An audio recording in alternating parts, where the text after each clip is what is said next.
Engineers. Get ready? Okay, everybody's here. All right, Tom's good dog. Good afternoon, ladies and gentlemen. Welcome to the Florida Veterans Commission meeting this afternoon. I call the meeting to order at 15:03. I'm gonna ask everybody to go ahead and please rise, face the flag, and pledge allegiance to the flag of the United States of America, and to the republic for which it stands, one nation, under God, indivisible, with liberty and justice for all. Ladies and gentlemen, please take your seats. And go ahead and take roll. U.S. 671 is here. American Legion. Here. VFW. Here. Third Marine Division Association. Present. Air Force Association. Yo. You go, welcome. Navy League. Absent. Military Order of War. There. BBA 668. Here. Barragata vets. General vets. A present, two absent. We do have quorum. Ladies and gentlemen, we will proceed. I'd like to acknowledge the public notice that was issued or printed out 16 May and 20 May of 2025. As required by law. The agenda was sent out to all of y'all. I'd like to push forward for the approval of the agenda. I believe there's a, if you're reading, copy right in front of you as well. I do have to report one small change on item number 6. Our secretary is not present at the moment. He did ask the Office of Veterans Affairs to print out a copy of the meeting minutes. However, as of 1500 hours, it was not sent. I will give the secretary till the end of the day to send that to you, at least electronically via email. Okay, that's the reason why we have to make sure everybody's emails are accurate. Especially on the sign-in sheet. If it's a little difficult to read, please let us know if you do not get the email of the meeting minutes. Yep.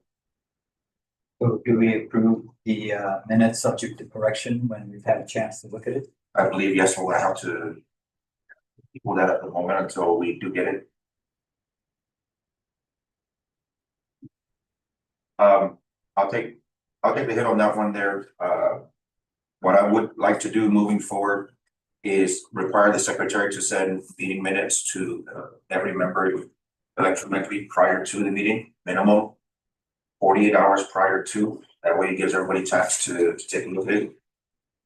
So for future events, I'll ask for him to have that email, but then also print some copies to have available for public dissemination as well.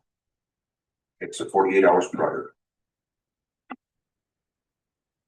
So other than that change, any motion to approve the agenda as it stands? Move to approve agenda. Motion. Approval of the agenda so carries. Since the secretary is not here with his report, we can move on to item number 7, which is the Guam Office of Veterans Affairs State Director report. Mr. Jose. Correct. Yeah, good afternoon. I do have a hard copy of my report submitted to Bureau. The one thing I apologize on this report was I wanted to include all the other reports, which are the status of the equipment, status of the NAF funds. I apologize. I was looking through the agenda, and that's all was allowed of me to provide. But I would like to be able to provide you with the rest of that information on the next meeting in June. Let me go with the items down, but I just want to probably hit the first 6 items. The 6 veteran service reps. Recruitment is complete over TOA. We're just waiting for them to send us the listing of qualified veteran service rep. We're hoping very soon. The 6 cemetery workers, recruitment is in process. I've been acknowledging a lot of folks, letting us know that they've been over there applying. However, we're gonna respect the system and have DOA do the own thing. And we're just asking them that as the applicants become available for us to go ahead and start our own process at our end once they're done with their review. Right now, the announcement is ongoing. So we asked them that if they get the amount that we need, provide us whatever listing that they could give us, so we can do our own thing at our end too. The customer service rep too, we do have the listing from DOA. The interview will take place on the 28th. We do have 6 on that list for the 2 that we're gonna recruit. So the interviews will be happening over at the Accent office on the 28th of May. As far as the expansion of the veterans. Could we ask a question on? Sure. So basically the status of the VSR cemetery worker, those are basically the new positions that were funded recently. Yes, that's correct. Yeah. Yes. So I think complementary to that is, where do we stand in terms of how many VSRs do we have on staff? So right now we have 3. 3. 3. Okay. And that actually 4, which Mr. Mann was one of them as well. And the cemetery workers? So the cemetery, we have one LT, 1 permanent, 1 LT. But we're still able to conduct burials. Yes, sir, because we do have some reps that's assisting, and then we have 2 from Department of Labor. For another 3 months. Okay, sure. Yes, Okay. thank you. Okay, we, as far as the cemetery expansion, just to let you all know, the submission for the pre-application for grant for FY 20 will be submitted this year for next year. Again, understanding this is just a pre-application that we have to go through. It's not a grant that's you apply and they send it to you. They have to we have to apply. And so what we did was last year we applied early.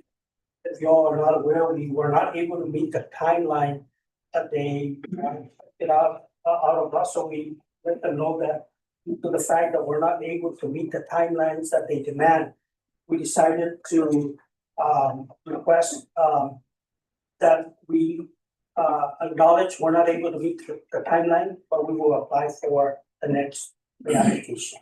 So, I mean, we do have, so I guess the way I understand the process is that we will submit the application saying we want to apply for $14 million in this case to do certain things, right?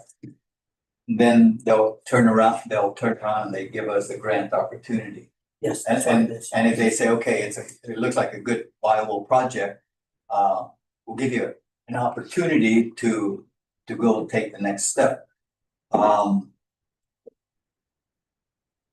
But the next step, that then the ball is in our court and we have to basically do an A&E design That's correct. of what's to be done, right? Yes, Now, we have the local funds available that's correct. to do that. Yes. So when does the office intend to issue an RFP so that we can start getting that piece of the puzzle done? Okay, so might as well, since we're there, let me share this with you all. So what had happened was UPW had used the old scope of work. And that was what they were putting together and was submitted to the AG for approval. The old scope of work laid out 5 different locations within the cemetery to expand with the intent that we're able to utilize the grant for mitigation and repairs. However, this particular grant does not allow us to do any type of mitigation or repairs. So mitigation, we're talking about any crack of the crypts because of movement of the earth, any flooding caused because of rain and stuff.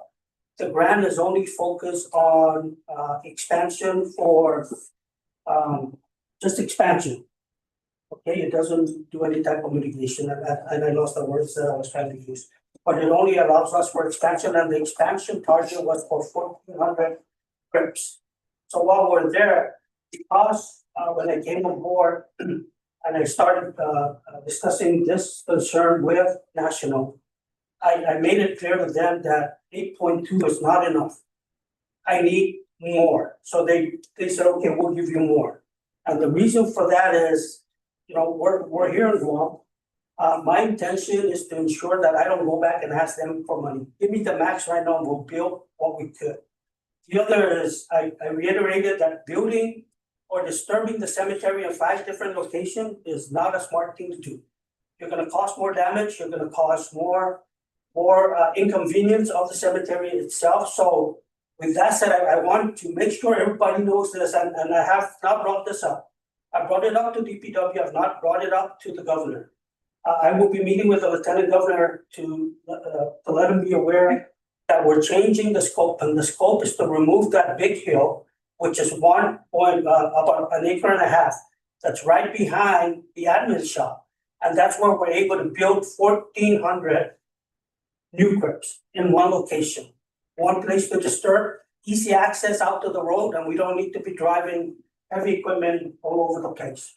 Director, if I may, what we can do is, instead of explaining everything, in detail, then we, by the next meeting, have some type of a brief demonstration of how much land space is either going to expand beyond the borders of the cemetery, or is it gonna be remaining within? It's remaining in. Okay. It's remaining in, and I think that unless you all have any more questions, That's good. that's it. So actually, my concern, so I understand that you've already communicated with VA and said, we're withdrawing from the grant opportunity because we won't be able to meet the deadline. For the design, yes, Right, so it is what it is. yes. So, but now the question is that we know that if we're gonna go to the next round, we will have to come up with that A&E design, right? And that A&E design is to be paid for with local funds. That's correct, 1.3 million, Correct. yes. And I've checked with BBMR and they said, yes, the funds are still there. In fact, I know in the document, they said it was gonna be available until September. So for me, the question at this point is, in getting ready for the next grant cycle, is there plans to then go ahead and proceed to issue an RFP to get that A&E design done? That's correct, yes, Okay. yes, Is that gonna be done this year? yes, yes. Okay, That's- So can we get a that's what- timeline? That's, And that's what the push, so to let you guys know, and I'm sorry, I'm starting. This is the best route. Instead of waiting for that grant opportunity, then again, we start at ground zero. Oh, I have no problem with that. Yeah. I have no problem with that plan. The question is what's the milestone? So when can we see published this request for proposal for A&E design of what it is that we want to do? So I'll just let you know, we were pushing to get it out this month. Okay. But because of the change of scope, DPW had advised that I let the front office know so that they could give me thumbs up, then we could proceed for them to change the scope. Okay, how long do we expect the scope of work changes to be I'll completed by give it- DPW? I'll give it 2 to 3 months because it has to go back again to the AG for approval. But guys, I'm gonna take it, you can hit me whatever I'm telling you guys that the movement for this is to do this right the first time. There was a plan initially where they told me, Joe, let's submit the scope of work the way it is, and when we bring the consultant on board, let him decide the best place to build it. Yesterday, or 2 days ago, they said, no, we have to put it on the scope of work. So if that's the right way to do it, let's do it the right way. We do it one time instead of going in circles. So DPW is developing the scope of work, is that correct? Yes. But I gotta provide them the information that they need. And so what had happened was they were supposed to send a crew down to the cemetery to measure the hill to exactly determine how many acres. Just looking at it, the crib next to it has 360 rounds. You could build 4 of that next to it once they remove the hill.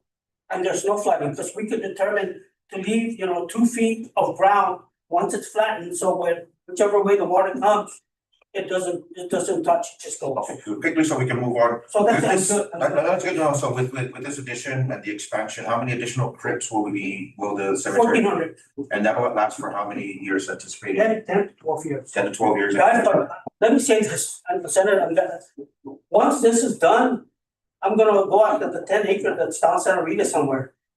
Because it takes that amount of time to really flatten the ground and get it to situate. Put my name on there to say the future VA cemetery, but it has to go through legislation. So just one last question, and so that there's no confusion, we're talking about 1,400 crypts Yes. and not columbariums. 1,400 crypts. Columbariums were good to 2049. Okay. Yes, but again, Senator, don't be mistaken, there might be a possibility where they come back and say, well, based on your report, let's build 2 more columbariums. Oh, yeah. And there's enough Sure. space for that. Yes, Okay, appreciate it. okay, thank you, that's it for my report, Okay. you don't have any questions. Joe, I have a question. I know it's not on the agenda. Why then we don't include the veteran community center here status? I'll provide you all that status on the next report unless you want it again. So for now, the move of the Guam Veterans Affairs Office to the Hester building is incumbent of the move of public health out of the building. So But no word that they're gonna be out by April. not by me, it's Already? already made. Oh my God. So guys, you know, I thank you for supporting me. You know, the administration is, you know, we're pushing it, okay, and we're hoping to get the building, but until public health gets out, there's. But no work on public works, public health, what? No, sure, no. Oh my God. That being said, I think what I'd like to propose is, perhaps with the board's permission, we request an audience with the governor to hopefully help, the director in identifying through the government, identifying an alternate building potentially as a place for the expansion of the office, because once these additional employees come on board. I don't think we want to do that on alternate building because that building was purchased for the veteran community center. It's day one. Either we're gonna look for another building, that's supposed to be our building. Yeah, Let public health look for another building. yeah, and that's what they're doing, So- just allow me to work with the town. All right, we'll get an update again. Thank you very much. But I think, Mr. Chair, if we have to make an appointment with Lieutenant Governor one more time, because I said this is the last time, but you won't hurt one more time. Let's do it. Understood, sir. Understood. Yes. Sounds good. No problem. Thank you, Director, for your report. So, Jared, thanks, and Director, just to manage expectations, right? So when we go back and we talk to our veteran groups, and in order for us to assist you, right, and help you carry that water in order with regards to the cemetery. Again, managing expectations, just understanding the POA&M, right, the plan of action milestones, we can lay that out, right, the A&E, the RFP, the scope of work, right, because when we or when you turn in a document, how long do they have to action that? Because when it comes back to it and it's delayed again, all the fingers can be pointed to you. But if we have the POA&M, we can see the process and the progress, and we can actually track it here. And then vice us pinging you every single time, we can just track the progress. Hey, this month, the scope of work has already been done. Can you give us a status on the scope of work? So that way we can just easily move through the agenda on these items and more importantly, support you in your endeavor. Yep. Thank you very much. Thank you, Chair. All right, gentlemen, ladies and gentlemen, we will move on to attached also from the Guam Office of Veterans Affairs for you to review is number 6 on the attached, one of the additional documents here identifying all the different calendar of events. Obviously, coming up next week immediately is going to be May 26th, 1000 hours, Veterans Cemetery for the Memorial Day commemoration. After that, you can take a look down at the rest of the list, Women Veterans Day, 4th of July celebration, so on and so forth. We do want to ask all veteran organizations to participate in the celebration. I'm not copy of that. Schedule with that. Okay, how about the center? And one more for. All right. There you go. Okay, you got a set circle there. Okay, so this is good to just keep handy. And then, these are cost benefits on there. Okay, next line item is going to be line item number 8, which is the new business. I believe Mr. Mora had requested that we've gone to review the member organization statute verification, bylaws, adoption and implementation process. You know, there's hearsay and there's what's in black and white, and from what I understand, I believe it was the 2020 commission that had adopted bylaws in reviewing that document. And please inform me, because I was not, 2017, there were no signatures affixed to that document. So that being said, Mr. Puzan had presented a version of bylaws. What I'd like to do is at this meeting, and I know it's not on the agenda, perhaps maybe I can throw it out for new business, but start to establish the different committees. I spoke a little bit offline about legislative committee, different standing committees to help move things along so that when we do get into the actual overall commission, we can get report outs on a legislative committee reviewing any laws that may impact veterans on this island of Guam. We could have a public relations committee that's taking a look and promoting all of our organization events and happenings, create perhaps a landing page where we as members can input all of our events. This way, we're not waiting an entire month to say, hey, I've got a fundraising for this night and I've got this and that. If the government doesn't already have a landing page for the Guam Veterans Commission, perhaps we could put in that request there through a .gov, .gov account. Whatever fashion, whatever form it may seem. And I did speak with Commissioner Ada, and he said he would take the lead on the legislative committee. But here on out, I think we can discuss when we get to, I guess when we get to announcements or whatever it may be, we can start to take a look at what committees we'd like to set up. And then we'll take a look at volunteers, and if there's no volunteers, then we can start volunteering. I think it's a military term. We get voluntold to be in a committee where you see fit. So with the absence of Mr. Torren to discuss the member organization statute verification, I would delve a little bit into, I think, what was trying to be determined by that recommendation of the discussion there was, again, determine the 2017 bylaws with a proposed set of bylaws that was presented by Mr. Puzan a couple meetings ago. A bylaws committee can be put together. I believe gentlemen, ladies can sit, take a look at the bylaws, look at what works, what is allowable by law, chapter 67 and all that stuff, and come up and present the overall commission with a bylaws that we can then put on the table, discuss, and then adopt moving forward.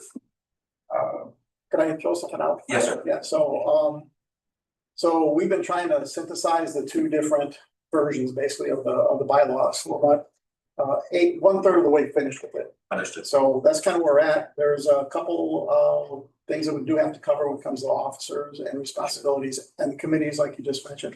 So it's being synthesized right now. And I think once we get this ugly baby out to the group, I think that'll help quite a bit. So and we're looking at within a week be able to finish that. Okay. So what Chris wanted to do is send the two separate documents, 2017 and the other one, as well as the synthesized version. Just put it out to the commissioner through you, however we do that. So there's something to look at. So we're not sitting on our hands for another 30 days. I appreciate it, because we don't want to come to these meetings, start talking about it, and that's the first time we're reviewing it. I'd like for this committee to sit here, perhaps talk with the officers, fine tune it, and with that open mind of it may be bylaws, however, it is a living document and we can make adjustments as we move forward, not stick to a T because this is what the bylaws say. If we decide as a group, this portion of the bylaws need to be changed because, for a substantial reason, then we as a commission come in and, okay, we start making amendments as needed. I appreciate that. And the thing that's ringing through my head right now is technology. Throw it in a chat GPT, AI, thingamajig, whatever, and see what it spits out. I'm just saying, these kids, they teach us a thing or two. But I appreciate the work. And when you say we, is it just yourself and Mr. Torren? So far, but we're open to, and Tom Addo also had a lot of input when it comes to some of the, actually a lot of input, when it comes to some of the changes that we might need to make as well. So we're trying to include that as well. This is not a closed group, by the way. I don't want to say how they're handling it. But again, I just want to get something that's synthesized out through Chris and then just get it out to the group. Sure. Tim, are you guys using a shared document? Or is it a hard copy document? It's Word, so we can put it out as a shared thing if we do on Microsoft, whatever, So, so I mean, I'll be happy to jump in and help. famous last words, you got it. Okay. Still kicking.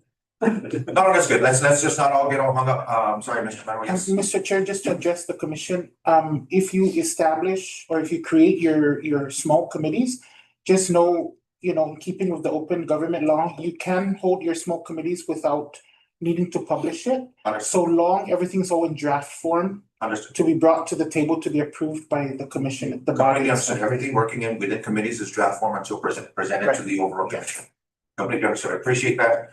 This, I think, ladies and gentlemen, will help us move things forward so that when we do come to commission meetings, decisions can be made as opposed to just having discussions and then kicking it down the road. This will help us move things further so that we can get back to the business of the way things were. Openly talking about what each federal organization is doing, talking about plans that's coming up, addressing bills that may affect us, addressing things on the national level that are coming down that could potentially, disrupt or interfere with veterans affairs here on the island and so on and so forth. So we're on the right path. I appreciate everybody's patience. I know it takes 30 days and so on and so forth to get here, but with these committees moving forward, I know it's not on the agenda, but we can talk about it, what type of committees we'd like to create. And as the months go by, if we need to establish another committee, and you don't have to be in just one. We can all help each other kick this, get this all wrapped up and working like a well-tuned machine. The new membership, I believe, Mr. Director, there was an application received for the group, Hinana Magay and Nina. With the election process, we can keep it as simple as possible. Each member organization president has to yes or no vote. We'll review the packet. Do we have enough copies for everybody to? Go make copies if you don't, can you give us copies? Sir, Mr. Mano, thank you very much for making the copies. We can review the packet. We'll pass it to everybody else. 15 copies. Now, quick question. Yeah, go ahead. We try to Hold on. digest that right now and vote on it. Oh, I put it up to the commission. I mean, it was put on there. Is it to take and review and then vote at the next meeting, or are we trying to just put it up? I got two member organizations absent today. So I throw this open to everybody. I haven't seen the document, so Understood. I can't tell you whether or not I need more time to understand it. Recommendations, anyone? To make the vote. Okay, So Do we have a quorum? we do. we do have a forum. We have a quorum, then. And at this point, unless, Understood. So while we're waiting for that to come around, we can push that to the end of the meeting. For discussion after a few minutes of reading it. If at any point, anytime, anybody says, hey, I need a little bit more time, whatever it may be, then so be it, we can table it for the next meeting. As long as everybody's comfortable with moving forward, we will go with the majority of what everybody feels is the proper thing. That's to take. Any questions thus far? If not, next item is item number 9, which is public comments. We do have since the public, unless Actually, I have on that particular item 9, public comments. The last time we had a meeting, you clarified that public comments for however many from the public is in here, we've got 2 minutes. understand. And I think that is certainly something that really needs to be considered, because this, or looked at closely. Because if veterans are gonna come in here to voice their concerns, and you get 10 veterans at 2 minutes total, they're not gonna have enough time to do that. So Understood. we're gonna need to come up with a recommendation, I think, as to Max. right. And then on top of that, I think we also need to give some time to the respective members Reporting.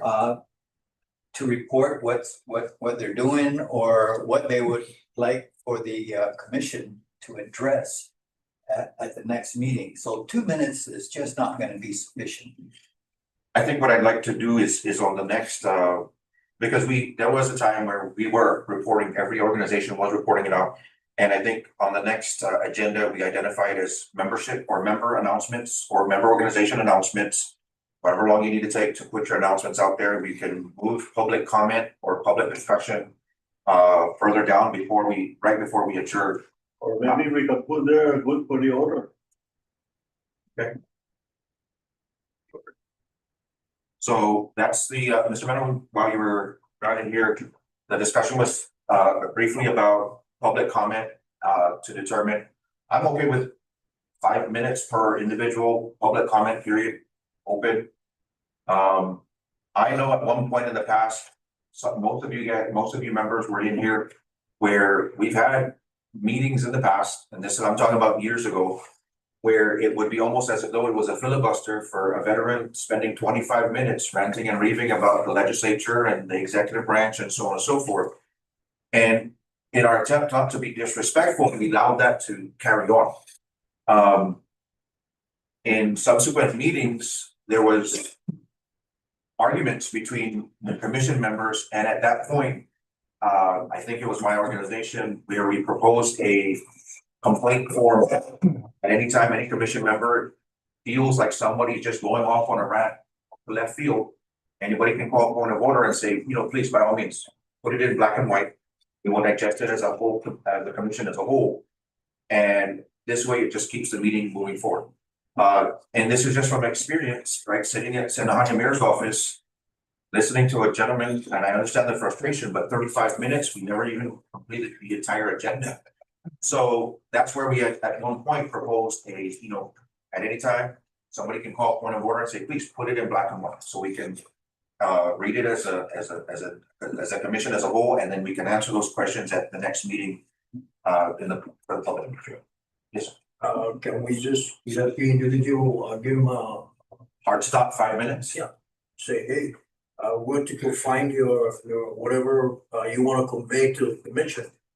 Keep it down at least 1.5 minutes. I think they can condense whatever they want to do, but of course, knowing people, they always want to exaggerate a lot of things. So consequently, your time factor is out of the window. But if we can just say, okay, just cut it down to 1.5 minutes, say what you need to say, and that's it.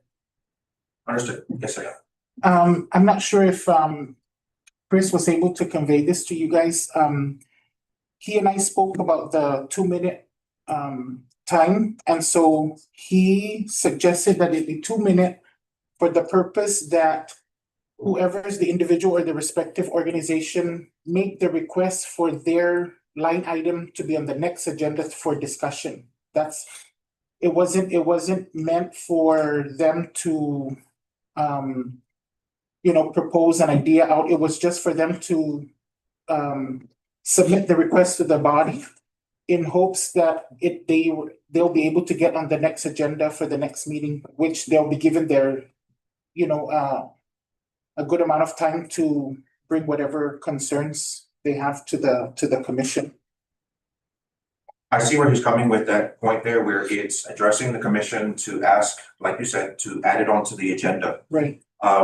What's running through my head right now also is perhaps when we, make things a lot smoother, somewhere down the road, quarterly, we can have a town hall, open discussion for everybody, and we say, hey, look, the commission's gonna be here. If you have anything to address with the commission, you'd like for us to absorb, address, whatever it may be, we have an open town hall. We have people come in prior to that, start indicating what they'd like to address, and then we'll see. Maybe 2 or 3 or 4 different people they want to address a specific bill, or they want to address a specific company or whatever, maybe specific item. We can have these town hall meetings as a commission, so we can hear from the community at whole. Perhaps we do this quarterly. I understand a little bit better now that Chris's intent was to give them 2 minutes to say, at the next commission meeting, I'd like for this to be addressed, discussed, and then so on and so forth. That I think is something for the entire commission to decide. 2 minutes, 5 minutes, we can say, hey, look, if you're here to address an immediate concern that needs to be addressed by this entire commission, 5 minutes, address the floor, and we can respond or take it as a note, digest it, and then I guess discuss it as a commission as a whole. I don't know whether I'm out of order, but you know, already we're down almost to announcement next meeting and adjournment, but I like to bring this to the attention of the body here that Bill 8538. Sabrina introduced, I think we need to start entertaining that bill because God forbid when Sabrina's gonna have his public hearing, we need to be ready for it. We cannot say that, can you please delay? Already I asked to delay to give the veterans a chance to really understand this bill. But I think, you know, as commission, the chair, we have to be ready for that public hearing when it comes because, you know, this bill is gonna replace this commission. Understood. I've taken a look at that bill. I've had numerous conversations with veterans, that also read the bill, not once, twice, but maybe even 3 times. And they had, these veterans actually provided quite a few notes on, things that were alarming, to say the least. What I would do, Mr. Francisco, is with the discussion of the public comments, 2 minutes to 5 minutes, we can address that. I think I'm comfortable with giving 5 minutes maximum if it's an immediate concern, 2 minutes to request for agenda items for the following meeting. That doable for everybody? I would like to kind of just add on to Mr. Francisco's comments. Yes. It's one thing to, I've read the bill. For me, it's dead on arrival. Understood. So it's one thing to state our position that we don't support that concept that she's proposing. But it's also equally important that we come up with what is it that we would like for her to. And so there's actually I've actually developed I took the existing law and made the necessary, proposed changes to it to bring it up to speed. In fact, not just the commission section, but really the entire veterans section. Chapter 67. 67, right? And I think that's probably something that we need to do. No, we don't support this. Here's what we would like for you to consider. Understood. I completely agree. This does affect every single one of us, not just as a commission, but it affects every single veteran on this island. Of course, at its face value, you read it the first time, your mind is somewhat blown and you're like, okay, how did this even come to fruition? My general overview of the bill is to say that proposal is to somewhat imply that the lawmakers that came before didn't do their due diligence in creating chapter 67 or whatever it may be, because it is proposing to basically trash everything that's already in law and replace it with something completely different.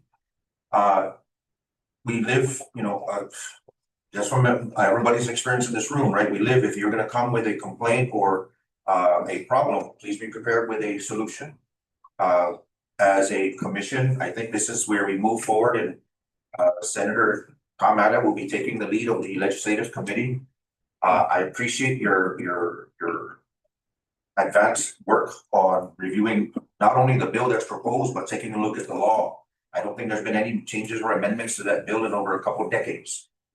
So of course it does need to be updated. I said this off the record before, just because the house needs a paint job doesn't mean you burn it down and build a whole new house. If it ain't broke, just needs a little bit oiling, needs a little bit fine tune, and that's perfectly fine. And as a commission, as we stand right now, we represent the majority of the island's veterans, not only in branch of service or whatever it may be, but even in just the organizations ourselves. We have national organizations, we have local organizations, and we here as leaders represent the voice of the people within our organizations. What I'll do is I'll go around the room quickly, and like we used to do in the past, we'll address every single organization, every member that's here to share their announcements. if you have fundraisers or whatever maybe that's coming up. By all means, please go ahead and share, we'll go around the room, yes, sir. I'm so sorry, I wasn't here for the new membership. Did the body want to do an executive meeting So or that copy that you have, Mr. Manuel, can we go ahead and pass it out to everyone? already pass it up to We everyone? got everything, okay. This is what we're gonna determine. This is what's used to determine. Okay, let me go ahead and This is it, just 2 pages, actually 1 page and it's just. I don't feel that that is nearly adequate for us to assess that organization part of the commission. I don't see their constitution or bylaws. I don't know what they're all about in writing. understand. It's clearly not enough to go on, and maybe it's our fault because we didn't define everything that we would require of them, the new members, but this for me is definitely not adequate. I think for us to do, justice, right? I think it's on us to make sure that we do our due diligence and ensure that when we say yes, we know what we're saying yes to. So I don't think we should, I recommend we don't move forward with new members of the board. Look at. So if I may, this application was submitted in August of 2024. And it's coming up on 1 year soon, but who hasn't heard of HMI? And if we're kind of pulling back on it because who doesn't know about HMI and what they do? So it's all hearsay. It's for me, it's hearsay with HMI. And I agree with what Mr. Pazan is saying, right? Is if I'm gonna put my name on something, I need to understand what I'm putting my name on. So just like Bill 8538, if I'm gonna speak about it, I'm gonna read about it. I'm gonna at least be knowledgeable and not just say yes or no because everyone else is voting. So at this point in time, I'm not prepared to vote. So if I may just make one more point. I understand, you want to know what you're voting on, right? I've been following HMI since May of last year. And it was because of my interaction with them that I finally, decided to initiate a claim, right? But really the work they've been doing out there has been all positive, helping, veterans. They conduct a monthly boot camp, 3 nights a week, 3 nights a month, for 2.5 hours, basically just giving the information to the veterans as to what they need to do to initiate a claim. Then on top of that, every Wednesday and Saturday, they conduct what they call a chatting with a coach.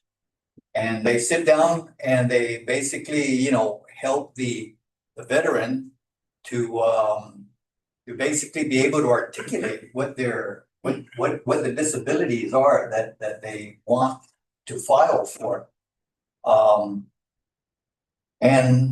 I haven't heard anything negative about the organization. They host a 1 hour show every Monday night, different from Johnny Atulai's 2 hour show.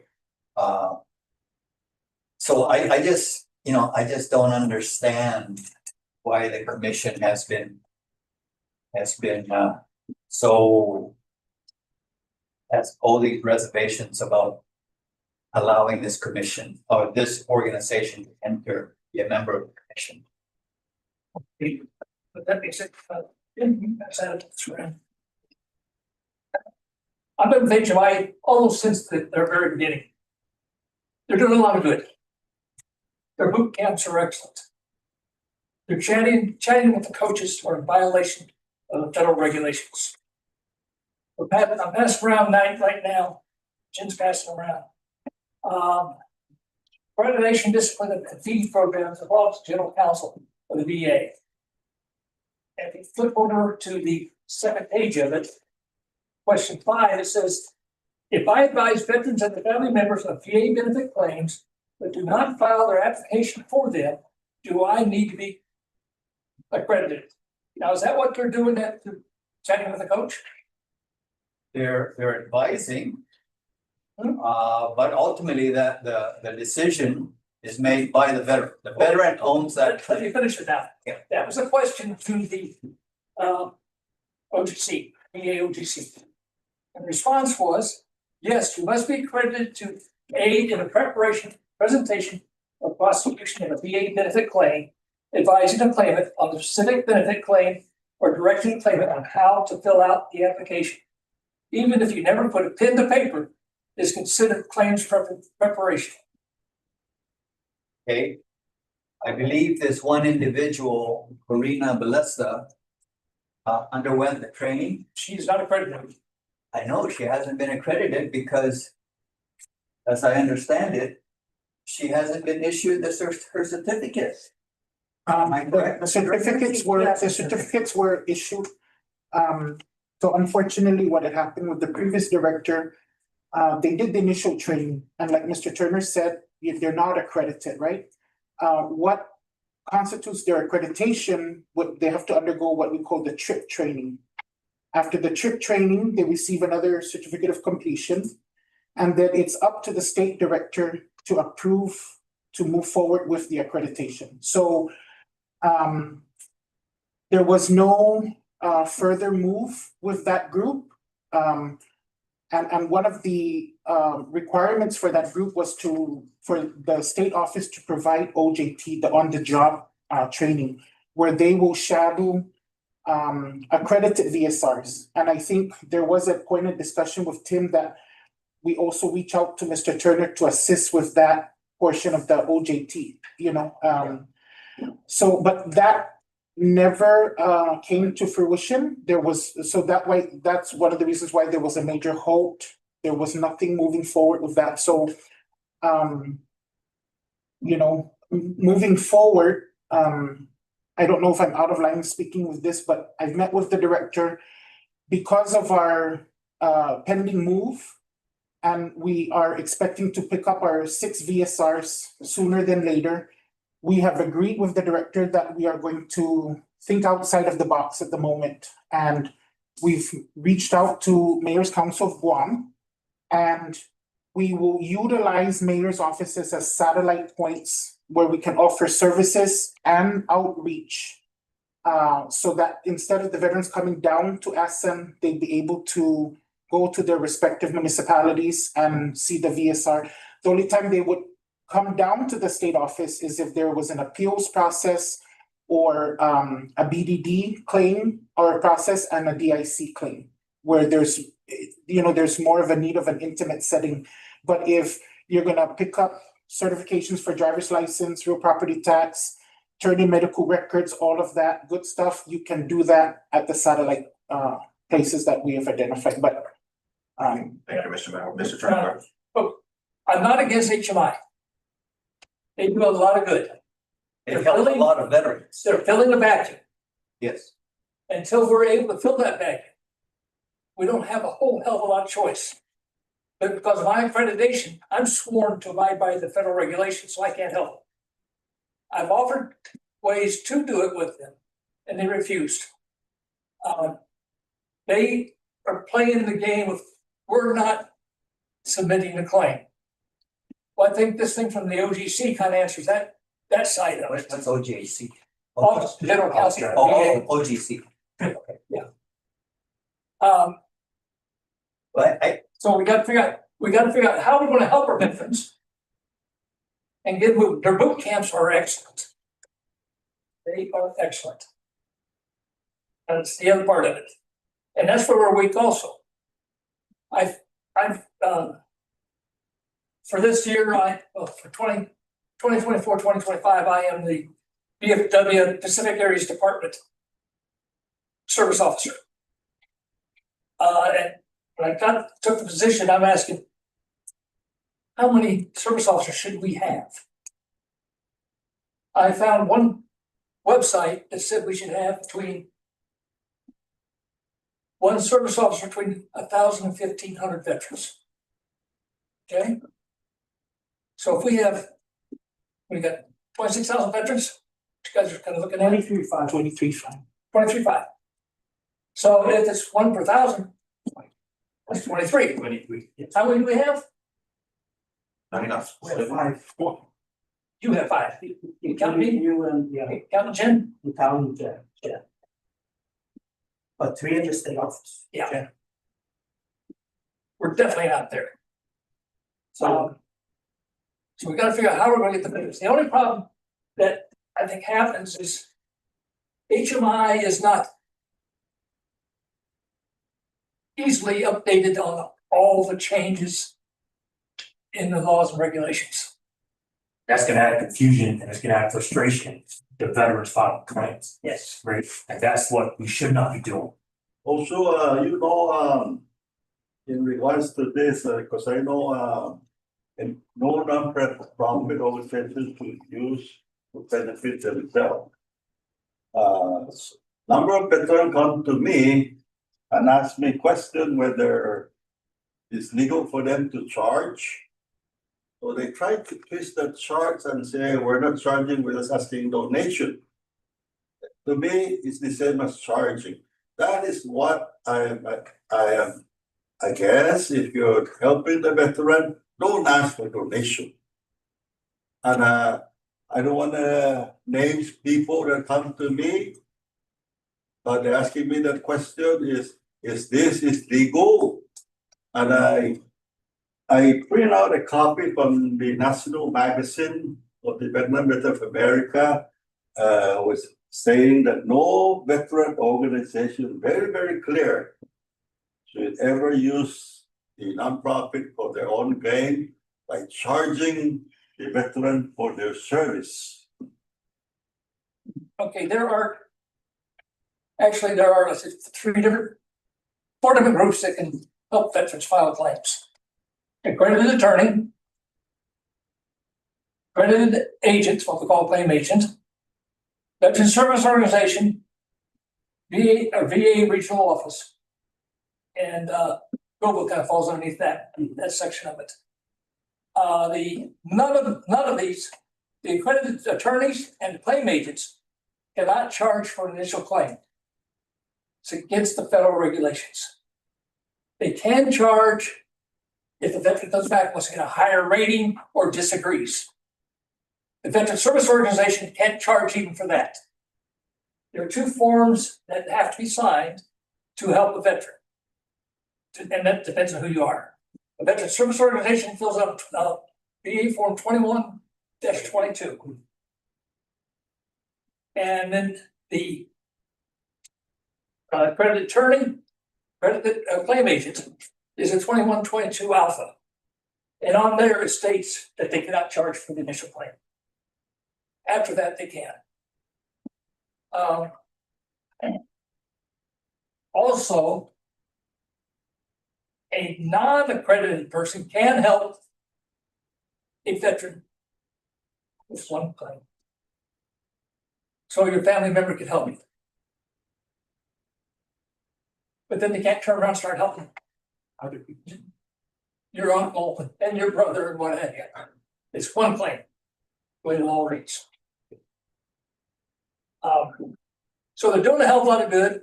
They are helping veterans. We just got to figure out a way to get this thing on an even keel. That's the reason I have not been associated with them since we started doing the chatting with the coach. Now they have the chatting with the coaches most of the time at Dr. Cole's office. If Dr. Cole does a excellent letter, he can charge. That's a medical service. So it could get kind of confused among the veterans because they're sitting in the doctor's office to start with. So that gets a little confusing. Asking for donations, really you shouldn't be putting them underneath the pressure like, oh, well, we helped you get 80%. You should give us a donation of X amount of dollars. Well, that's kind of right in the line on donation. I've had veterans that have come up to me, want to give me a donation for helping them. I go, no, if you want to do a donation, contact the VFW. Not me. I have a copy of their bylaws. And I think there's 2 points in it where you talk about working with veterans. It's more working with the kids and their sports organizations. I can get you all a copy, then I can bring that in the next meeting if you want to see it. I'd like to see something from HMI, although you can. It's their do that. bylaws. Yeah, I wanted, I guess I I would would submit it. prefer that we formally ask them, we need additional documentation to fully assess your application. And go from there, and then we need to get our own stuff together in terms of specifically what should we ask of them? And with the intent is to, I think, just as you do, that they do great stuff that no one else is doing on this island. Somehow we just have to tweak things or help them get their act together. I would suggest that we ask for the articles of incorporation and bylaws. I think. But what I'm saying, if you're identifying a federal law violation, that's dead in the water. By my ethics, morals, and values, everything that I've been taught, that's dead in the water immediately. It doesn't even survive first contact. So Well, there's an option there then. there is an option to get better, but if they don't correct it, Yeah. it's dead in the water with me. What they're doing on active duty, and I sure as hell ain't gonna do it now. That's the reason I pulled back away from it. A year and a half ago now. So the question then comes, how do we want to handle this very old application? I think that this application was submitted before this commission, the elected officers now. So this one fell on the elected officers that was then. So, I mean, I know I wasn't here for that. I don't mean to be throwing mud, but that's where we're at right now. We're the newly elected officers and this is what we're facing. It's almost like, hey, you check into a new unit and everything that happened before you just inherited, right? And anybody that's been in a unit, the first thing you do is request for an inspection. So you at least know where the skeletons are hidden. This right here is a hidden skeleton. So I would suggest that we ask for the articles of incorporation and their bylaws.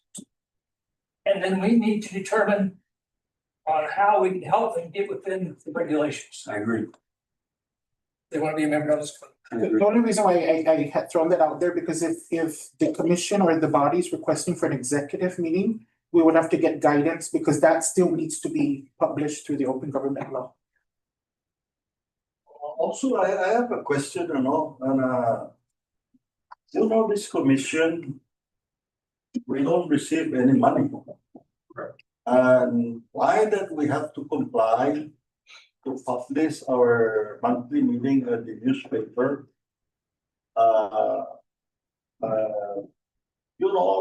Somebody was talking to me about that other commission within the government that funding are complying with the publication, but the One Veteran Commission that we're not getting paid, we're not receiving any money. Why should they exempt us from paying that? Hey, that's one of the issues that we have in the past for us to come and meet, because we have to publish.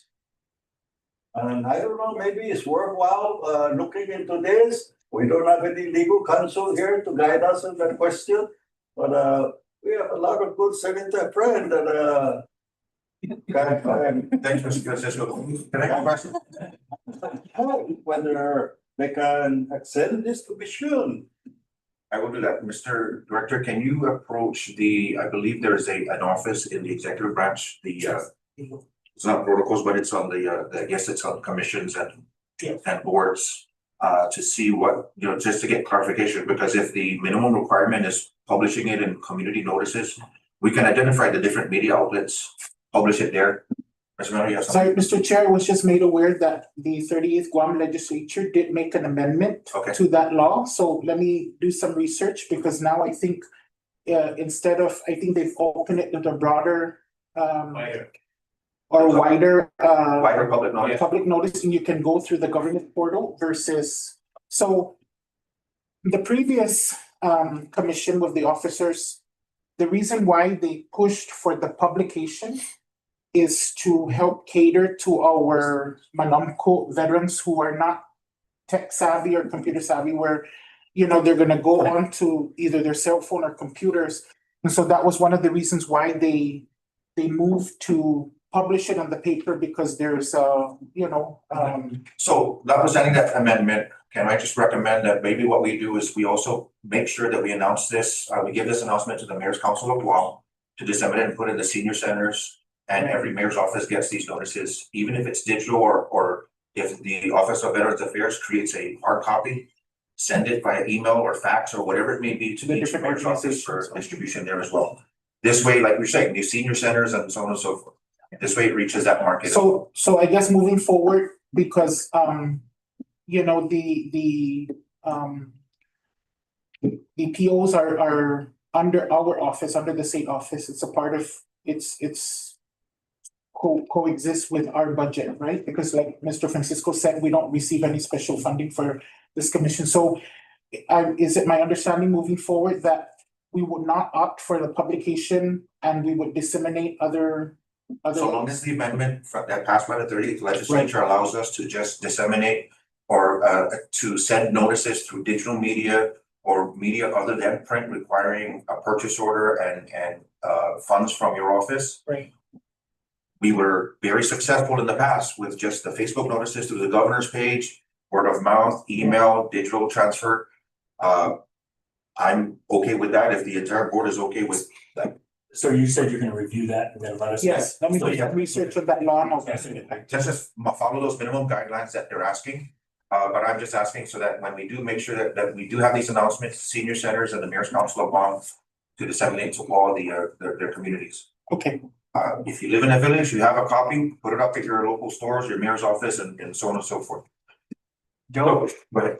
is that something that you can, since your office is probably next door to the legal counsel up there, to ask them to give an opinion as to whether these If we- meetings need to be? Let us get the amendment. So get the amendment and then address it with the legal. Get something in black and white, please, for us, just so that we can have it in our. it is, I mean, you know, we'll get the clarification, but I also sit on other boards and it is a requirement that all boards must submit by way of the open government law to, you know, for publication. So it would just be, the factor now would just be determine how we're able to do that, if it's publication or through media.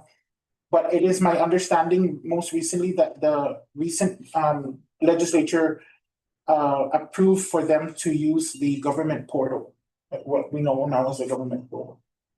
Okay, That protects.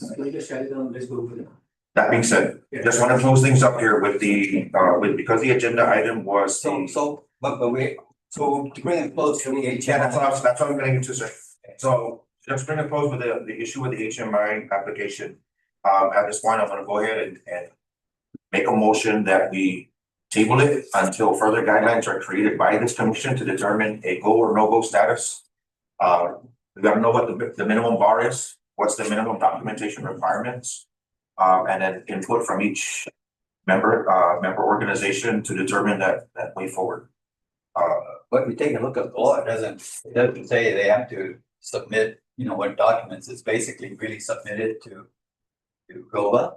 The executive committee reviews it, then they send, then the recommendation is sent to the governor's office to determine whether they should be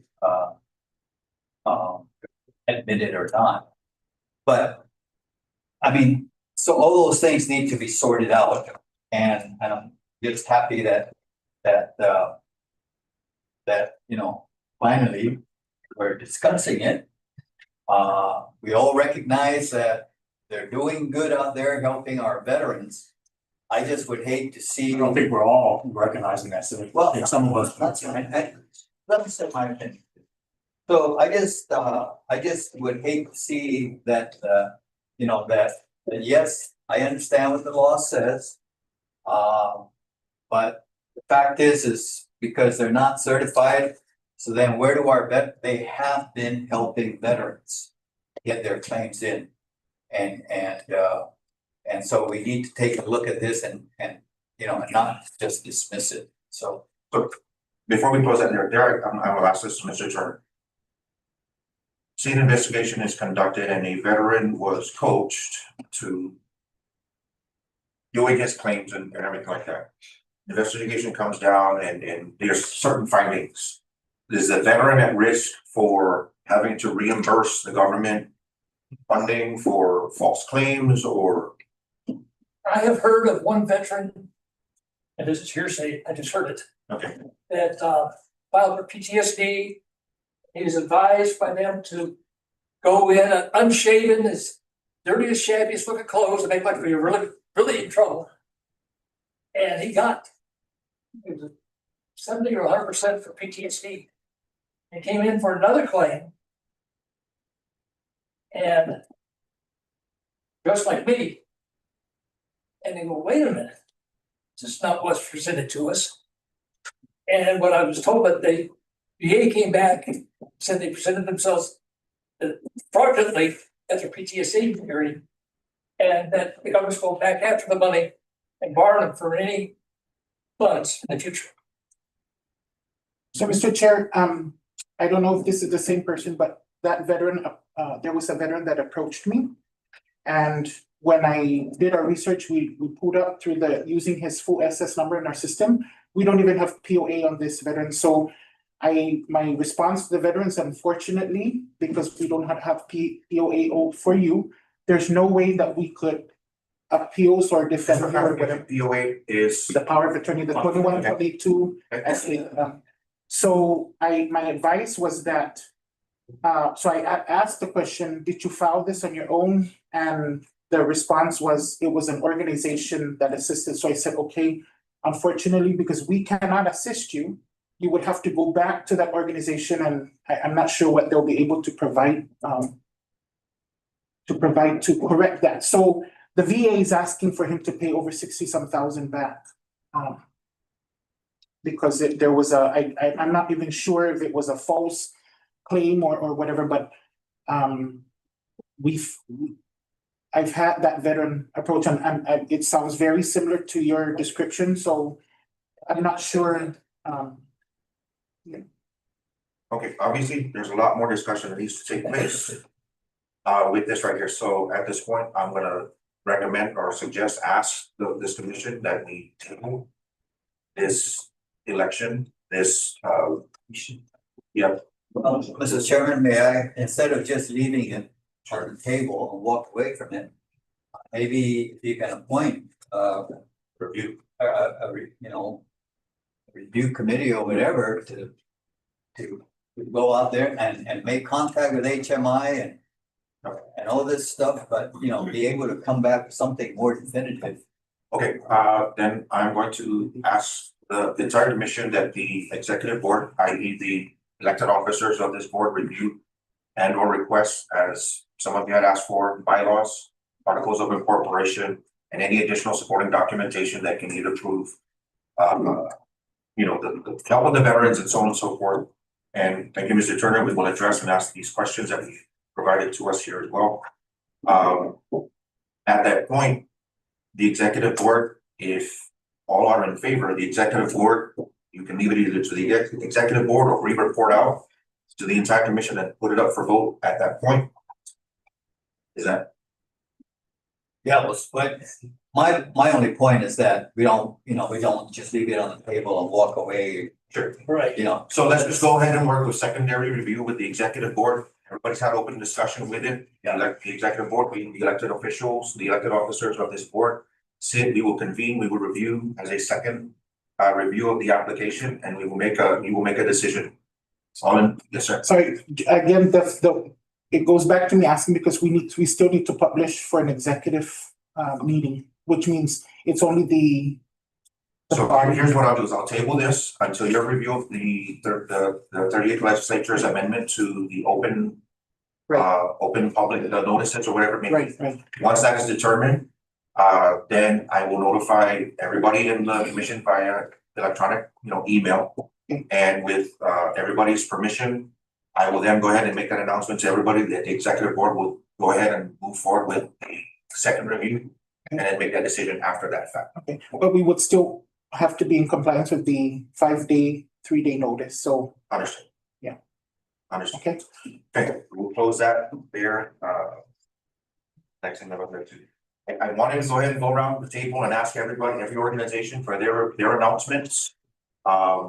Briefly, this is where I say, okay, now this is where you use your expertise, your 2 minutes. This is your 2-minute drill, share your organization's announcements, fundraisers, things happening in the next 30 to 60 days. We'll start immediately to our left. Sir, office. For Burger Veterans, have no announcement, but I just like to add a little bit of that, public law 85.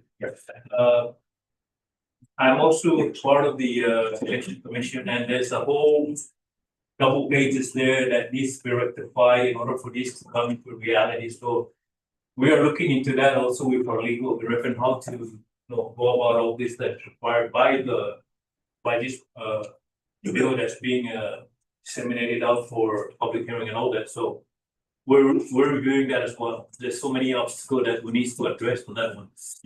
Understood, Mr. Chairman. Thank you. VFW 2917, we got our annual 4th of July down at EPAL. Planning is ongoing, it's gonna be another good one. Everybody should be there. Pray for partly cloudy and no rain.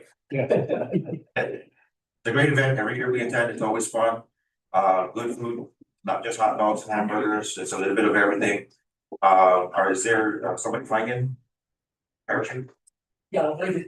Yeah, thanks, yeah. Take gentlemen. Gentlemen. Jen, jumping in? Tim Roll. Tim Rohr, at least gonna be jumping in. It's a great thing. Bring the kids out, have a great, have a good time out there for VFW. Just go ahead and put the reminders out again. I want to announce one of the newest organizations, Aid USA. Yes, They're having a car wash on June 1st, Barrigado Circle K from 8 till 3. AUSA, it stands for Association of United States, Army, yes, Army United, yeah. Yeah, Association of United that's States the Army. one. And they're also helping with the Army Ball for their birthday coming up June 12th, the Army Ball. And I believe also, well, that's something I'll come up with. Go ahead. Anything else? That's all I have. Mr. Leclerc? Anything to share, sir? No, everybody good? Sir, I'll let them know that. Ray? Forget? There was veterans, okay, not so much of an announcement, but a request for next meeting. I've got a lot of questions that are basically CBOC type related and would really like to see a CBOC representation at the next meeting. And I could forward you the questions that we have, so they're, won't get cold on this, but what was that? And then the other question that some of us had is the board have a position on Congressman Moylan's proposal to move the VA from PI to Guam. And I'm sure we don't have a position yet, but that was kind of put out there. Is there anything that the board is gonna say on that, or we're gonna just let it roll? We may have a position, we may have our opinions, but the impact that we might have on that ultimate goal. Yeah. Got it. Like a BB gun, it'll Roll be, the dice, got it. yeah, throwing rocks and see what sticks, yeah. Okay. Go ahead, sir. Yeah, CBOC rep, and then the last thing, so CBOC rep, next thing, then the last one is I again. think, I wrote it down that we make sure we send the invite out again to the CFOC to get them to participate like that we had them in the past. They used to report out, new employees, new addition of doctors, who's transitioning in and out and so on and so forth. So I definitely will send an invite out. I'll ask our secretary, Mr. Toran, and then Jose, the director's office, just to help reinforce that invite to get them out here for the next meeting. And I'll send you some of the questions, Yes, please. so they can get it. So they can answer those questions. Understood. Then the last thing is, again, the Bill 8538. I don't know where we are with that as a commission, other than there's concerns, but I'm really worried that there's gonna be a public hearing and we're gonna be caught flat-footed. That's my biggest concern with that. Okay, So I'm kind of leaving it. understood. And I'm gonna ask my head legislative committee next, Okay. to keep us informed. And then, just, one item that I would like to bring up is, something that the commission, needs to figure out, are we gonna get involved? I mean, what involvement is the commission gonna have in that, respect to that, resolution that got passed, the veteran count and registration? That was the year of the veteran count, that was a couple months ago or something like that. Yeah. How involved are we gonna get? So that we can, kind of be able to come up, I guess, with some numbers, so it's 11,000 or 6,000, that's according to CBOC. Yeah. 24,000 according to GOVA, and there's 11,000 coming from somewhere. I think Mr. Turner I was, think that's PA. Yeah. That's the, Is it? Yeah, claim, benefit claim office. but that's an undertaking that, you know, I think the commission needs to figure out to what extent are we gonna get involved and. Well, all those numbers are good, valid numbers for the organization that has them. GOVA's numbers, they don't help us on the federal side. Because we're gonna look at who's using it. The best thing we can do if we want to get better, more recognition, especially on the medical side, is if the retirees at least use CBOC once a year. All of them. And then that CBOC number would shoot way up. so Mr. Turner will be taking the lead on the veterans count this year, providing guidance on how to best get it, because that knowledge right there saying, okay, if the retirees use it once a year, that is a number to take on the wall. The question is, are you a veteran versus have you ever served, can also play an important role. Learning this a while ago, there are some individuals who served in the Guard and the Reserve, and they say, oh, I'm not a veteran, I never deployed. So that's not the question we need to be asking. We need to be asking, have you ever served? Everybody that served is a veteran. Understood. However, some individuals, They don't know it. they don't know that. Perhaps they went into IRR after serving 1 year or 2 years after injury or wound. And in their mindset, they may have left under OTH, they may have left under any other reason, medical, whatever it may be. Some people say, well, I'm not a veteran because I never deployed, right? So the question, of course, is always, have you ever served? That being said, perhaps what you can do is create a simple FAQ. And as organizational leaders, we can have packets that say, okay, here's how I can get you counted. Here's a simple form to register at the CBOC. I'd love for you to fill this out for me, whatever it may be, and go visit the CBOC, walk in the door, go get this confirmed with them, blah, blah, blah, whatever it may be. If you are, and that's on the health side. For GOVA, it's perhaps a separate form. Joe, the director, can share with all of us what a simple registration form is for his office. We, as organizations, have that readily available in our offices or with us all over the place, all the time. Require that every single member this year, every single member in your organization have 1 or 2, or likely both. So that way they have the VBA registration and they also have the VHA registration. This way the numbers go up. So perhaps that's an answer, a solution. I'll that give we you a can little move bit of information on that. Okay. Well, GOVA, you already have your application. And you require the DD 214 to go with it. Yes. Which has PII information on it. So and you're gonna have to tell me whether you can do this or not. If an organization wants to start collecting that information, it has to be in a sealed envelope and be given to you. Right. To protect that PII information. You know, I was just listening to the congressional hearings when the VA director was talking about how, I guess, when a veteran comes in for the intake, we ask him for all this information, right? And he's basically saying, why do we do that? All we need is his name and other pieces of info. And then with that, you know, the DD 214 can be pulled down by his office. pulled down and all that stuff. So I don't know what all we're gonna ask, but so that's why I guess we need a group to. Understood. So then this is where we go back and we say, forget that Bill 38-250, whatever it may be, we go back and we say, we need actual funding so we can create a website for everybody, every veteran in Guam to register. This way it's there, it's private, they have their own login or whatever it may be. And it's a landing page that all veterans can go in and register. If there's one for GOVA, then there's another page that says, this is the information you need for CBOC. You're good, you're there. That can reside on everybody's computer, right? That way we're not asking for the DD 214. It's the individual that sits down, grabs the information, and then once they click submit, it's received at his office, and then it's received at CPOP. So perhaps we can go down that road. I don't wanna jump in because of, I'll wait my turn. Okay, no problem. Do have any strategy regarding the- That was it, about the issue of the Veteran count. veteran count. Okay. What's the commission right now? Okay, I appreciate that, sir. Mr. Francisco?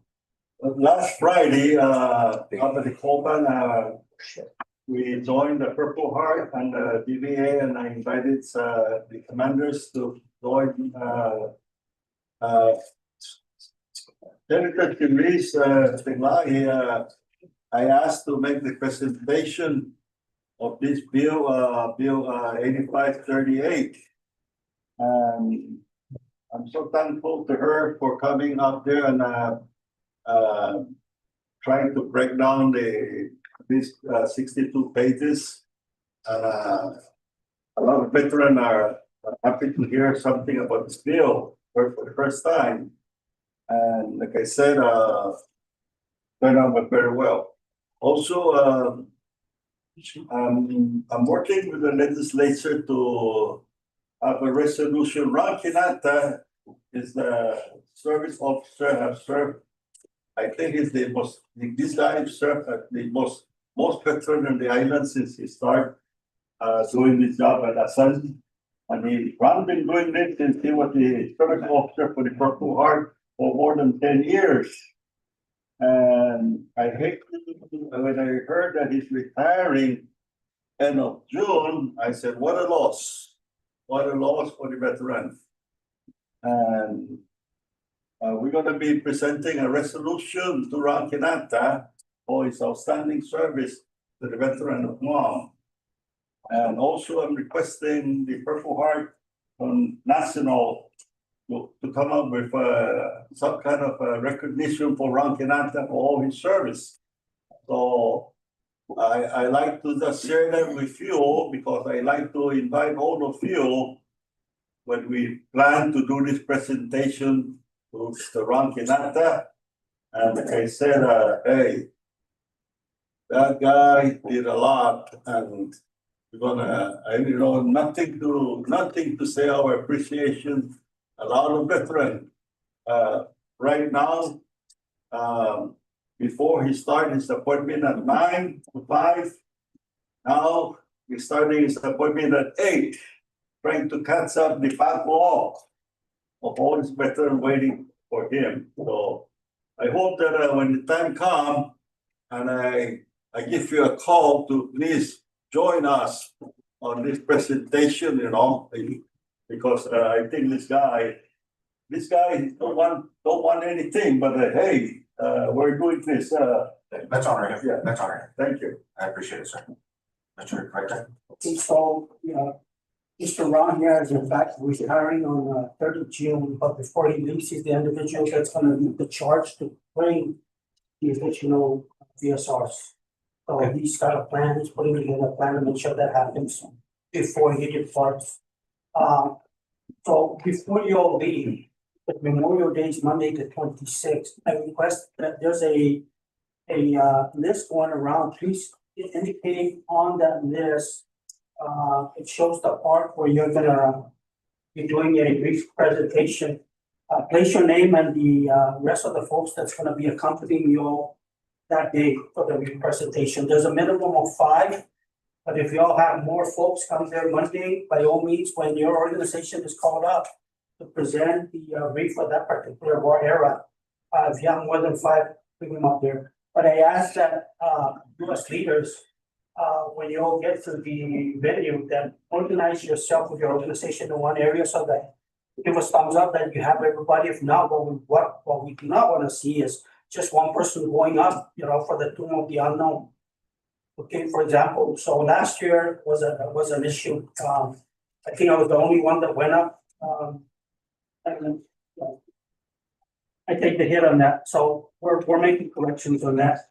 The other thing is I do have parking placards for each organization, the commander, the vice commander, 2 each. Okay, and this provides you access into the gate the day of the event.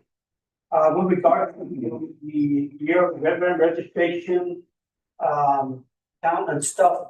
So we're talking about bringing on board more VSRs and we're gonna farm them out to the respective villages. We're kind of starting off with the small villages so that we can work out any discrepancies that we might have, but that's gonna be part of the big effort for us to be able to do registration of each and every veteran within that village. And that will give us the most accurate count we could. I want you all to keep in mind that the one thing that I might come back and request from the Veterans Commission is your organization to be able to assist us to do some canvassing for say. So as we strategize and put the plan together, we'll sit down with the body and see if that's doable for us to execute as a state office, but also are you all able to help us out with doing canvassing. The only problem with it is if we're able to start it in September, we're gonna move on right into 2026. Please don't look at it as I'm out there canvassing for the administration. My main focus is for the count of the veterans. Okay, so we're starting in 5 different small villages down south. We're looking, it's kind of like in a 3-month window. It depends if we feel like we've got most of the veterans within that village, no one is showing up for 2 days. We might pick up and move up to the north or move up, central and keep moving. But that's part of the strategy. As far as to complement the year of the veteran count and registration. That makes sense to you. So your office is taking lead on that? Yes, sir, because we're the only one, since we're out there anyways, Right. right? The office is the only one authorized for admission of registration. Okay, so basically what you're asking from the commission is assistance from the commission. Yes, sir. So the assistance you're gonna need is bodies obviously to help walk in. But before we do that, you'll bless the idea. And if y'all have any other idea of how to best support it, then that's what I need. I'm not doing it on my own. Understood. The body's here for that reason. That's all it says. Sure. Director, as the last few meetings, I mentioned about, since they had this, the governor was here for that registry, Yes. right? And now you're talking about canvassing going out there. There's a few ways that you can probably capture that information. Through the mayor's office, through food stamps, the public welfare. Those who are on the system, they have folks, you can track folks who are veterans. You have GURA with the Homeless Coalition. That might save you some time, just have one of your office staff kind of So check out those. Yes, so we're actually intend to reside in each of the mayor's office of that particular village. Yeah, because the numbers, that 1,100, I think, is coming from the census. And I have a feeling that 28,000. I have a feeling that 28,000 number came about because when you look at the military on Guam, it comes out to about 28,000 people. So I don't know how the VA office came up with The number came from 28,000. our actual. But it's looking like that's the number that they're reporting. They need a number, and that captures a lot of, military veterans, retirees. We'll follow, we'll take a lead, just let us know what's your process, Yeah. what the dates you're gonna be meeting. And then when that time comes around, and go ahead and give us a presentation on exactly how it's gonna work. Then we can go back to our organizations, look for volunteers to go ahead and assist your team. But I can assist you in I'm thinking, not just the canvassing, but maybe inquiring numbers, because I work with the Homeless Coalition, nice. and HUD's got a long list of questions when they go out there. We'll sign it. So me, Yeah, please, thank you. Third Martin, Mr. Santiago.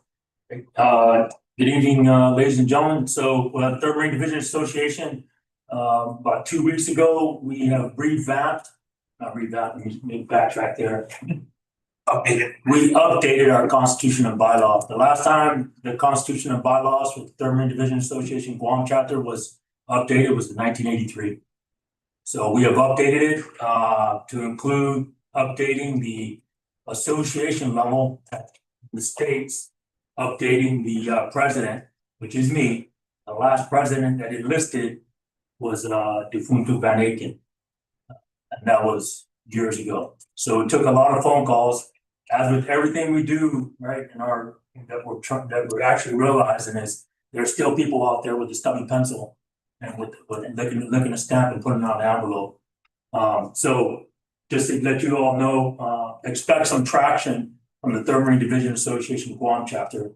And then with regards to the Guam Liberation, we have adopted the site of the Third Marine Division Association Guam chapter monument, where they put the wreath before the commencement of liberation. So that is the Third Marine Division Association Guam chapter. I'm saying it because that is our legal name. We are co-hosted with Marine Corps GROTC at Oakview High School, the only Marine Corps GROTC here on Guam, and that's our opportunity to stay tied in with the community with large, but also to help mentor, shape, and develop the young generation of our island. That's all I got, Mr. Chair. Thank you. Also appreciate it, Mr. Young. Yeah, we don't really have much of anything like that for the coming couple of months. You said our fundraiser last night, and that was pretty good. A lot of success. There were a few folks that are here that were there last night and I thank you for your support. I appreciate it. Government 671, we are going to be supporting the active duty and guard units for the Army. Army's 250th year run. That's going to be a June 14th. They're going to be doing a 2K, 5K, and a 10K. Pay attention to your emails and your other forms of communication, WhatsApp. We'll be sharing the flyers that are out there. It's an afternoon sunset run celebrating the golf course, like I said, 250 years of the Army. They asked to partner with us as a nonprofit. What else? Our office remains open Monday through Friday. Usually there by 8:30, 9 o'clock in the morning. One of the therapies, and this is where I try to get everybody into my office, is massage therapy. We have 2 massage chairs in the office. If you happen to be driving by Nigua, by all means, please come and check out the massage chair. Almost always open. But come and find out a little bit more how we are helping a lot of our veterans that are dealing with their demons, so to speak. We lose one too many of our brothers and sisters to their internal battles. And I've lost one too many of my friends. And it's dealing with isolation, depression, anxiety. Many of our veterans come out and they're perfectly fine. They adjust to civilian world, good, but then there's a lot of these young men and women that join the service and see some really atrocious stuff. And that being said, yes, sir. Just for the good of the order. Any veteran can file a claim, okay? No matter how long they've served. The best one that I've helped was I had live in Japan. His father was retired Air Force. Young man went into the Air Force. 95 days later, he's kicked out with schizophrenia. He went in with mild anxiety. And they kicked him out. They said, this is not a service-connected disability claim. Cannot file. His dad contacted me and I says, well, we're going to do the sticky mom, see what happens. And we did. And he got 100%, 95 days in the Air Force. Going to characterize this character. Listen, So don't feel, yeah. any veteran that you have, is, I didn't serve long enough or anything like that, get them to an accredited service officer and see what can happen.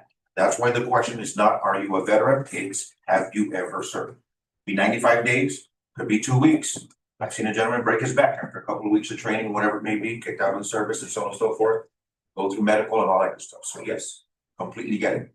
So we will work. May is Mental Health Month. So our organization has focused a lot on helping our fellow brothers and sisters. Some of these guys are your nephews, your relatives. And they're still here today because we're able to put them through some whole programs that actually incorporate some activity. A similar organization, a similar national organization has just landed here in Guam, the Wounded Warrior Project. They have 2 coordinators that are here in Guam. I just recently met one of their supervisors out in Seattle. I pitched putting Guam on their map as one of their Project Odyssey destinations. If you're not familiar with what that is so long as you're a 9/11 veteran, whether you deployed or not, whatever it may be, as long as you served after 9/11, you can register, become a member, and they have all these programs that take place throughout the country. And they take them and go ahead and do these activities, skiing, surfing, whatever it is, all over the country. And so I just pitched last week that Guam be one of their destinations. And I think we've got a solid chance because one of the C-level suite gentlemen was a Marine stationed here in Guam back in the day. So he's got an affinity towards Guam already. And I told him at least one of those weeks should be around Liberation Day. And the other time can be at any other time. And we will provide assistance with, of course, taking them to all the popular sites here in Guam, the historical sites and monuments and all that good stuff. Other than that, we are inviting the commission. We did this great when we first started here. Next Wednesday, we will be out at the ITC intersection, and we'll be there from 16:30 to about 6. Basically, we're inviting everybody to come out and wave with us. It is PTSD awareness, suicide prevention. We have a lot of our young men and women that are just, we don't know that they're battling until it's too late. And this is just once a month, we go out there and we tell them, hey, it's okay. Reaching out is a sign of strength. And we're there to provide them with, help and support. What our organization does is not your typical clinical setting. It's sometimes our brothers and sisters lose their way, they lose purpose. We find something for them to do. And that's what we want to do, is we want to keep them around for a lot longer. Just closing out on that bill, because I know we've run over time. I have actually received a copy of a summary going through everything that Bill 38 has put together. Good points, bad points, recommendations.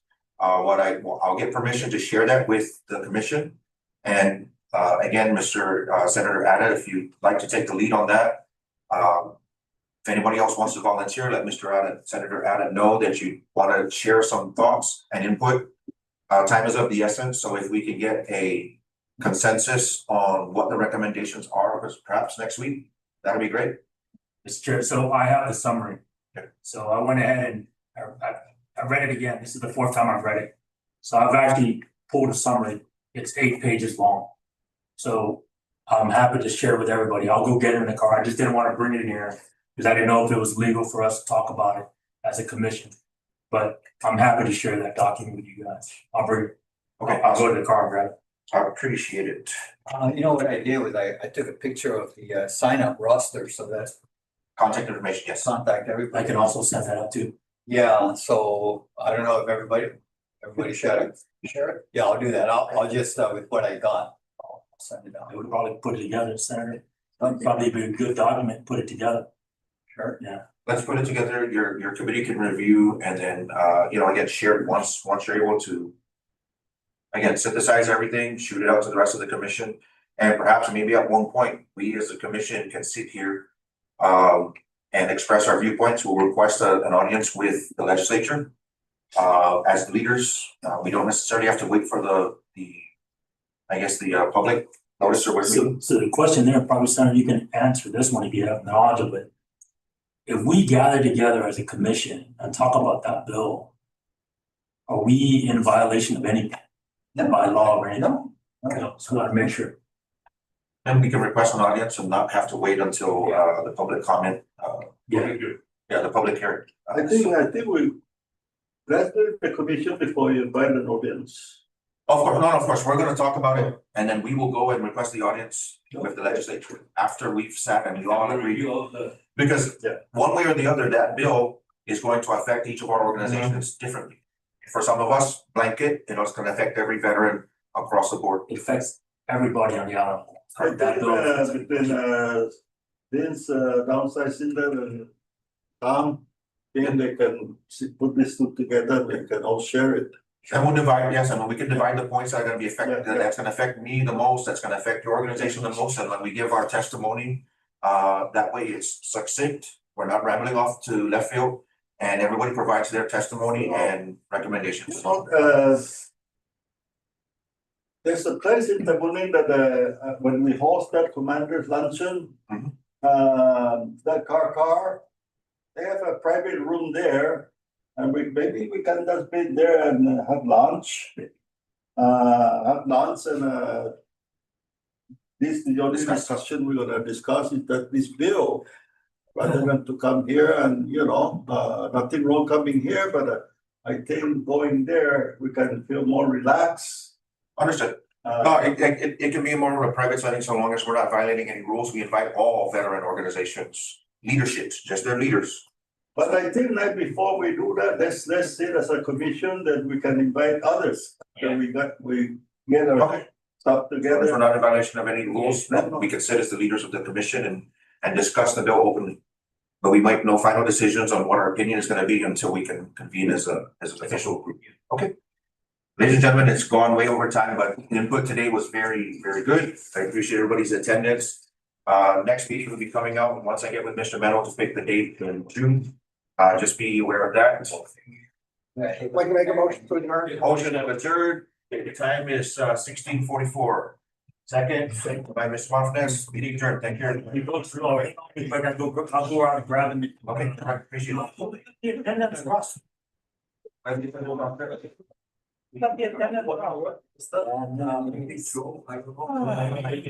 Jam out there is gonna be really crazy. What?